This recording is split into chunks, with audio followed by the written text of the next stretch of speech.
नमस्कार जय जगन्नाथ। ओडिशा ड्राइवर महासंघ समस्त भाई मान माने आज 8 तारीख आमर स्टेरिंग चार्ट आंदोलन निहाती भाव में ओडिशार समस्त जिला समस्त ब्लॉक भाई माने हजार हजार भाई माने आज एकत्रित निजर हक अधिकार उद्देश्य नहीं आम ओडिशा ड्राइवर महासंघ राज्य मुख्य कार्यालय आठमल्लिक रे बर्तमान आम समस्ते एकत्रित होइछु जेहेतु मो निज ब्लॉक मु अछि ब्लॉक रे उपस्थित आ समस्त भाई मान सहयोग थिबारु सब भाई मान तो बहुत बहुत धन्यवाद। आउ कहबी भाई माने जे जहा कहले भी का कथा सुनिबार नाही निहाती भाव में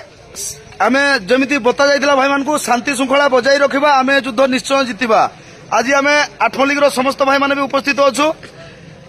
एमती शांति श्रृंखला रे सारा राज्यर भाई मान को अनुरोध करबी समस्ते बसिबे। वर्तमान पर्यंत डाकरा आसीची किंतु आमे आगु प्रस्तुत नथिलु किंतु आज टीम बनैकी भाई मान को आलोचना पई पठेबार व्यवस्था करूछु आ आशा करबी समस्त भाई माने शांति श्रृंखला सहित धैर्यर सहित अपेक्षा करिवे सरकार कौन फैसला करुछंती एवं जे पर्यंत हमर फैसला हैनी से पर्यंत आमे निहाती भाव रे धारणा जारी रखिबा आ निहाती भाव आज ओडिशा खाँ ओडिशा रे कोनसी माने गाड़ी मोटर जीवा आसीबा माने करू नाही जा द्वारा हमकु ना राजरास्ता को जीवा को पड़िबो आमे रास्ता कड़रे बसिले मध्य शांति रे बसिले मध्य ए युद्ध जीति परिबा बा हमर हक सम्मान फेरी पारिबा बोली आशा करिबा। आ भाई माने लड़ाई पाई भी प्रस्तुत अछंती आ जते दिन बसिबा पाई पड़ले मध्य भाई माने प्रस्तुत एमती शांति रे बसिबा पाई रेडी अछंती। जय जगन्नाथ।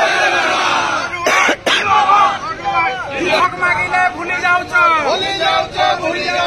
राजा रास्ता रे बसिछि आज ड्राइवर दुख सुनिबो कि मोहन सरकार देशर अर्थनीति को चलाउछ राजा रास्ता रे आज हक मागुछु।